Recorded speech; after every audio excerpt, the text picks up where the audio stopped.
All right, Dolphin fans. So, as you can tell, I have Vic Fangio with me today. As you can see by his monitor, you can tell he's already in Philly with the brick building. In fact, Vic, what's interesting is the exact way that you're sitting. Okay, Hall and Oates are big. They're big and from Philadelphia. And there's the cover to the 1988 single Downtown Life, where Daryl was sitting up against a brick building in that exact pose that you are right now. So I know you're in Philadelphia, Vic. I can tell you've already been assimilated. Mm-hmm. So, Trey and I just wanted to touch base a little bit. We hadn't talked about a couple of things that the Dolphins have done. So we're going to keep it short and sweet here today. And then we're going to talk a little bit about our Super Bowl predictions. Now, in terms of what the Dolphins have done so far, I'm going to start at the end first because I'm cheap journalist that way. And big Tom Grossi fans, right? Okay. And 6 out of 7, 9 out of 10 of his videos this year. What's his main gripe? Let's get rid of Joe Barry. Right. Well, they did get rid of Joe Barry. And they did, right. I'm happy that we were able to. I didn't look at it that way.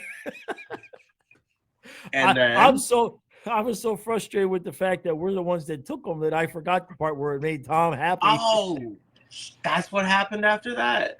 Yeah. So apparently our big moves so far this offseason are to fire, allow to leave, whatever word you want to give with whatever happened with Vic Fangio.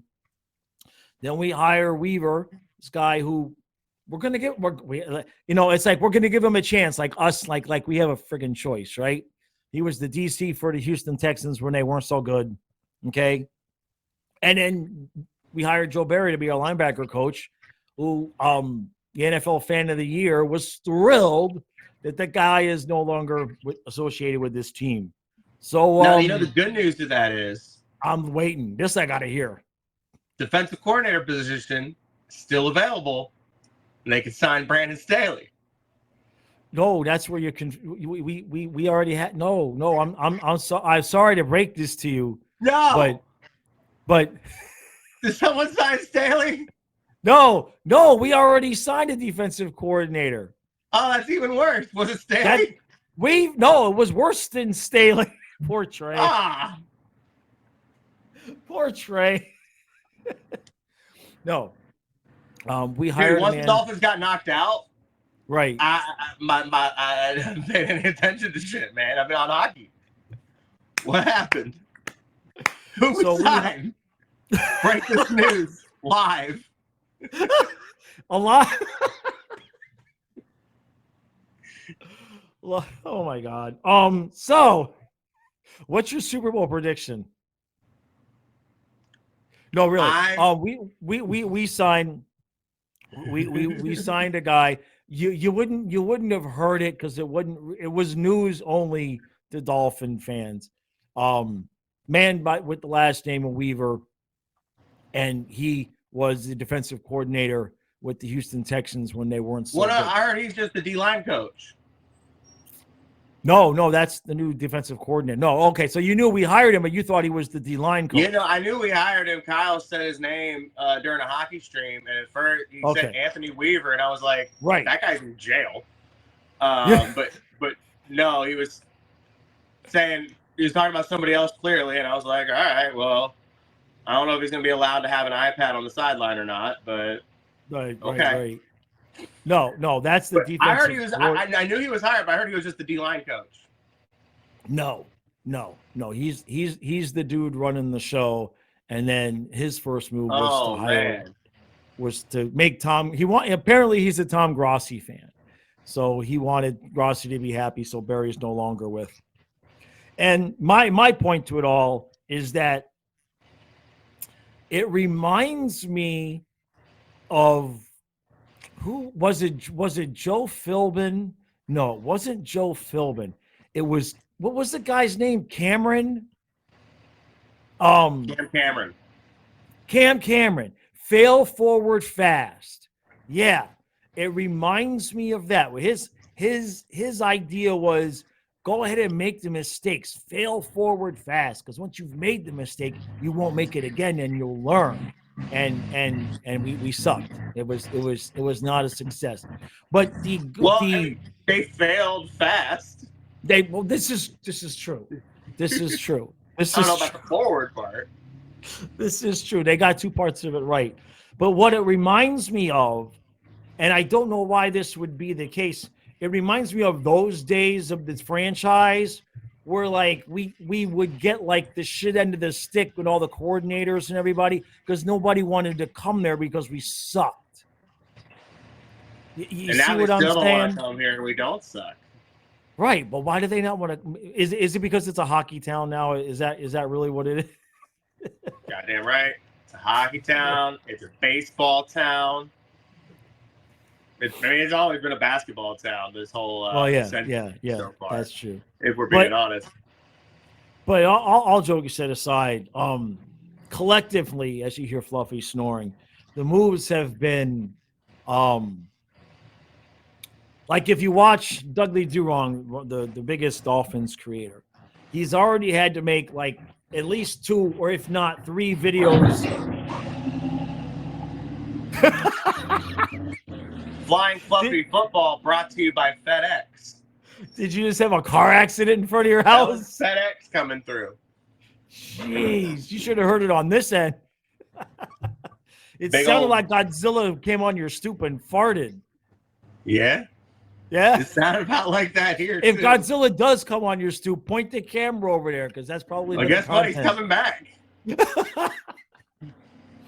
So, oh wow. Are you in jail? Why are you behind bars, Trey? Are you in jail? What the hell's with that truck? That's my balcony. Yeah. Why is that truck so damn loud? I don't know. That's worse. That's worse than Stu's lawn people. Actually, though, it's right? better. I was thinking about when it was going. I was like, this is no different than the lawn people. This should be fine. Jesus Christ. So the point being, the videos that this is the worst video ever. If you think this is the worst video ever, hit subscribe if you've made it this far at this point. You know what? I shouldn't even edit out the beginning. This is our second take because there was a loose dog. At this point, and that fits with the rest of the video. I don't even know if I should edit that out. Oh my God. You know, geez, I'm choking. I'm choking on a seed. I ate a piece of jelly bread before we started. Uh-oh. And I'm choking on a seed. I'm all for give guys a chance and et cetera, et cetera. It's not the most confidence building thing in the world when our offseason moves. Yeah. Hey, Josh, I'm so sorry, but I'm going to do this when it's only a minute and a half in. Can we restart for a second? My neighbor's dog got out, and clearly they don't know. Oh, shit. Yeah. Okay. So since we're only like a minute and a half, 2 minutes in, I figure I can do this now. So if it keeps distracting me, and clearly nobody's getting him, so like, I'm sorry. No. That's okay. Go. Do what you got to do, man.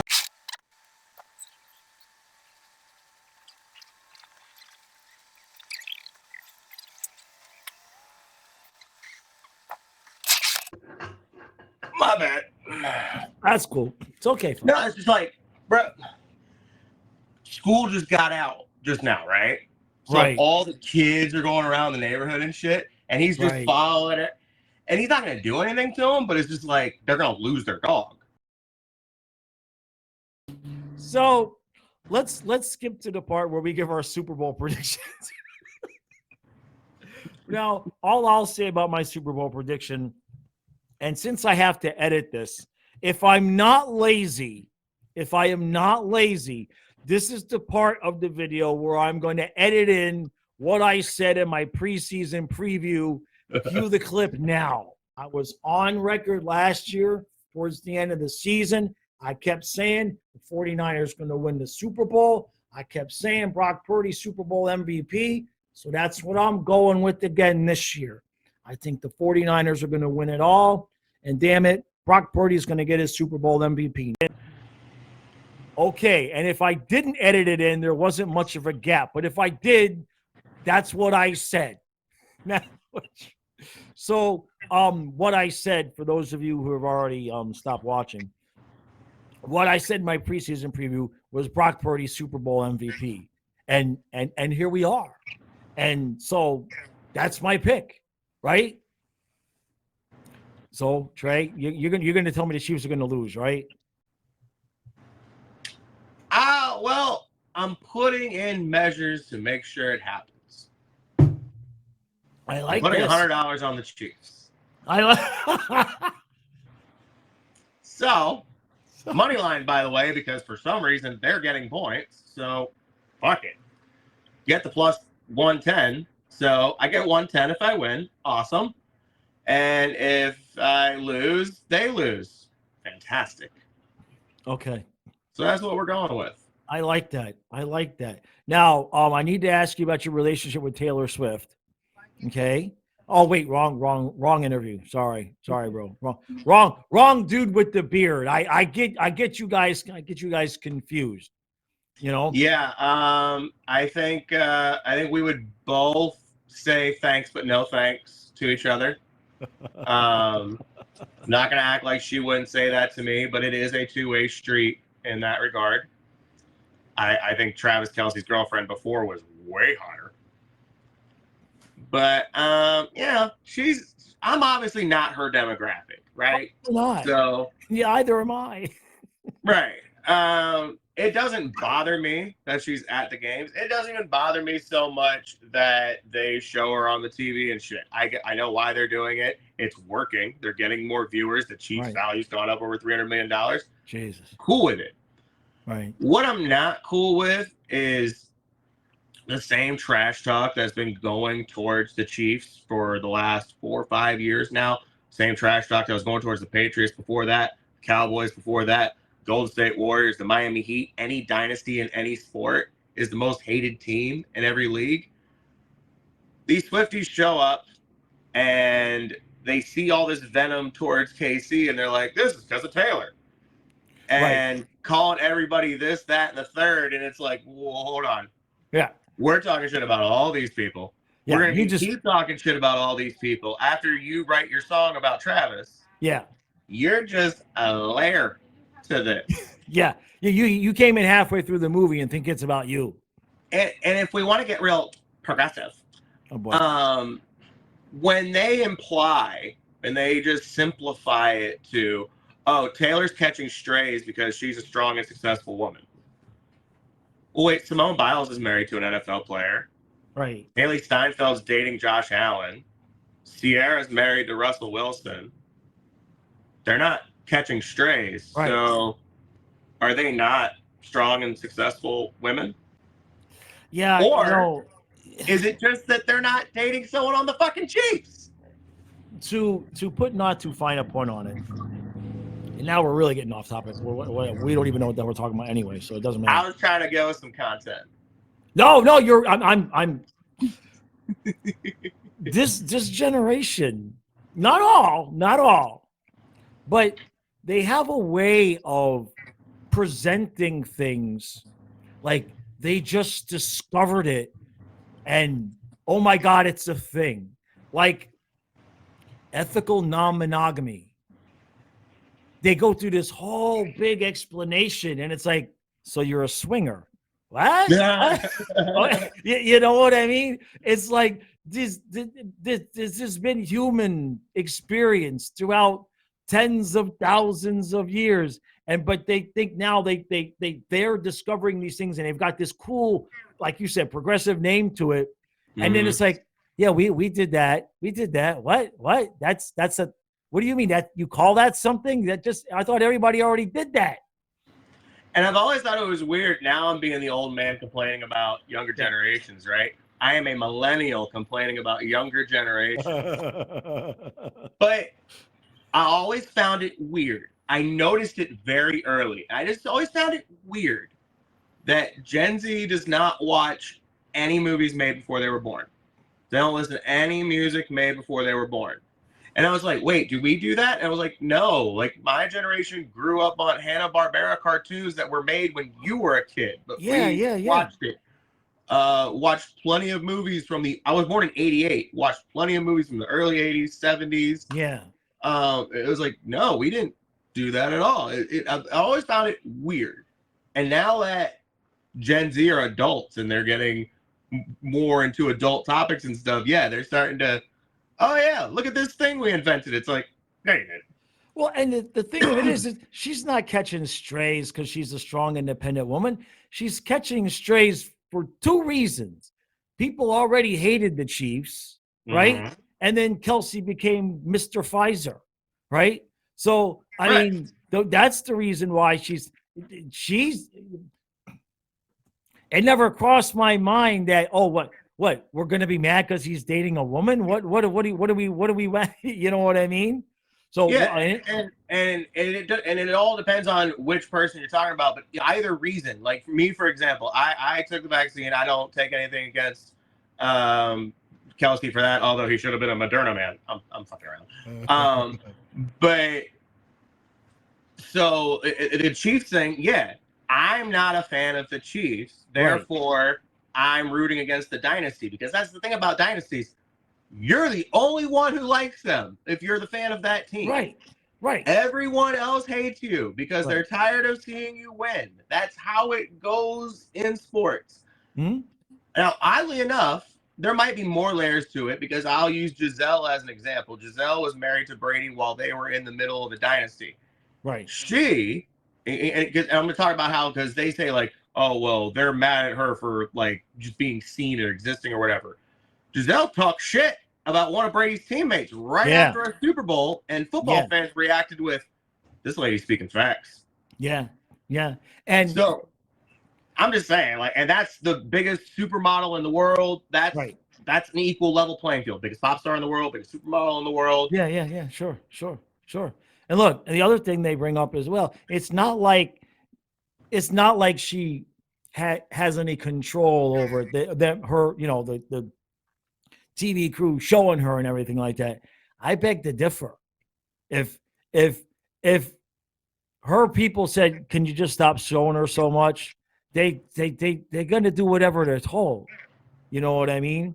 Well, I guess, or I mean, she can sit wherever. I did notice when Jason Kelsey took his shirt off at the Buffalo game, you don't see Taylor anywhere in that clip. To the point where she actually caught strays for that, because part of that clip was a little girl was a big Taylor fan. She had a sign, and Jason picked her up and held her up towards the skybox, and we don't see it from the angle in the camera, but I'm sure Taylor waved hi or whatever.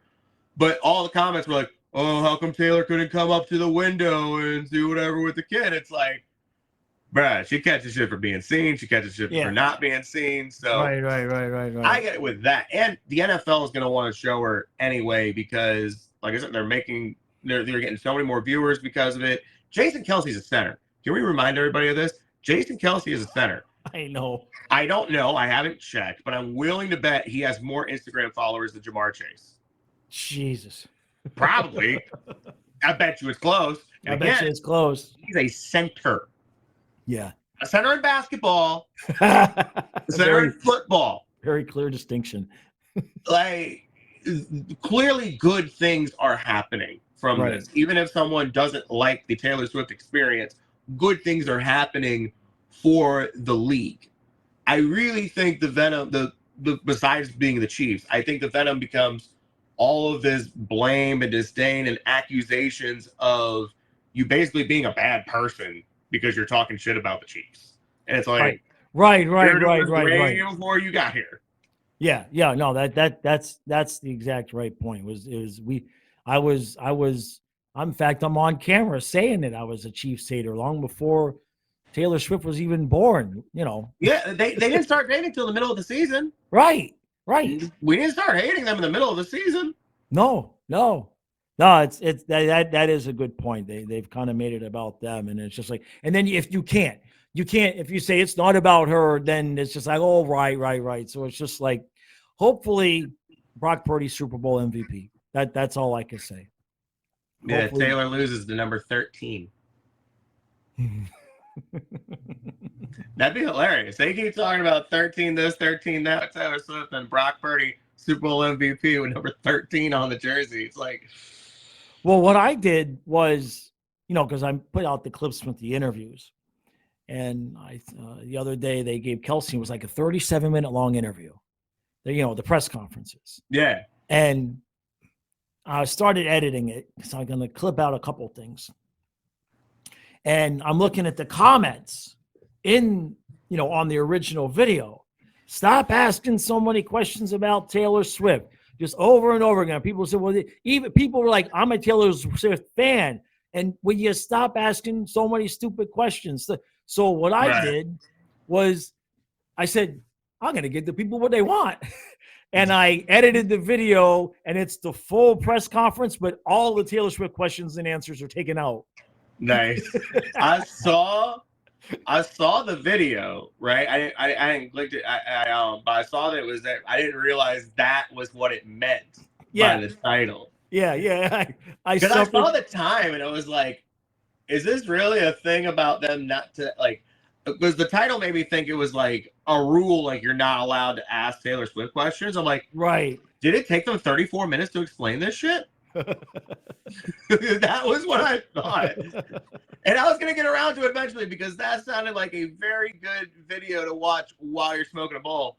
But now, unfortunately, it's like, that's not what I thought it was going to be. Because I really thought it was going to be like educating the press, because they do that. Like before press conferences, there's something in particular like they don't want you talking about. They'll take 5, 10, 34 minutes to explain what you're not supposed to say. Yeah. It was, it wasn't that bad. There was a few stupid questions. One guy asking him, what's it like to be in love? And it was just like, are you freaking kidding me? And I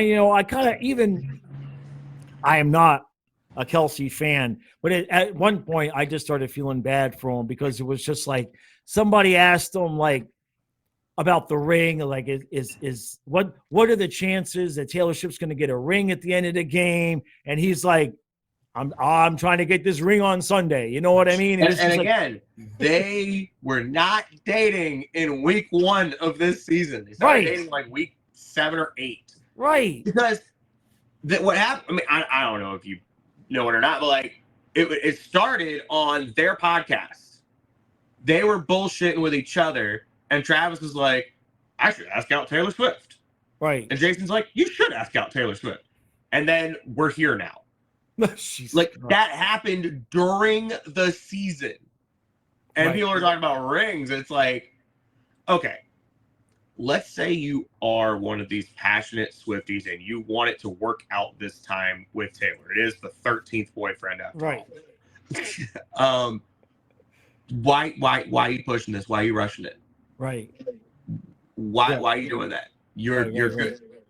Not that they're going to do anything because of fans, but still that energy. Like, why are you pushing shit? Yeah. It wasn't being pushed before. Everything's cool. Let them do their thing. Let them get through an off season together. Right? Yeah, they've had. How about that? They've never spent an off season together. Right. When Travis has free time, I don't know how Taylor's schedule is because again, I'm not her target demographic. Don't know her tour schedule, but like, you're talking about marriage between two human beings. Things you have to do before that. Typically, for normal people, you're gonna live together for a little while first before you see if you're gonna marry them or not. Right. They should probably go through an off season together before he proposes, guys. Yeah, that's one way to look at it. Another way to look at it would be from the man's point of view. Like, I dare her to say no. She ain't gonna say no. You know what I mean? Like, imagine now that I'd watch. That I would watch. That's after the game. Hope for every time at a sporting event. What's that? I actually root for the girl to say no every single time at a sporting event because I feel like, and this also goes for people who propose and Christmas in front of either your family or her family. Yeah. This is under the same umbrella as proposing at a sporting event or a concert. I feel like, as a man, I feel like you're only doing that because some part of you feels like she might say no. Yeah. But if you do it here, she's not going to say no in front of all these people. Right, And that is a hostage engagement. It's not a real engagement. She said yes under false pretenses, like under duress, whatever you want to call it. I'm just, yeah, it icks me. Those type of engagements. You see it on Facebook every Christmas. People who did it, I'm like, you should have said no. Right. And right. every time at a sporting event, I'm like, say no. And they do sometimes. And sometimes. It makes me so happy. Yeah. No, that I would pay to see that. That I would watch him getting on the one knee. When they say no, the dude's getting what he deserves. Because, hey, you were that worried about her saying no? Good. She did say no. She stood up for herself. You needed to put more work in before you proposed. That's all I'm saying. Oh, man. All right. So that's our prediction is Brock Purdy, Super Bowl MVP. Trey is either going to win $100 or not. 110. And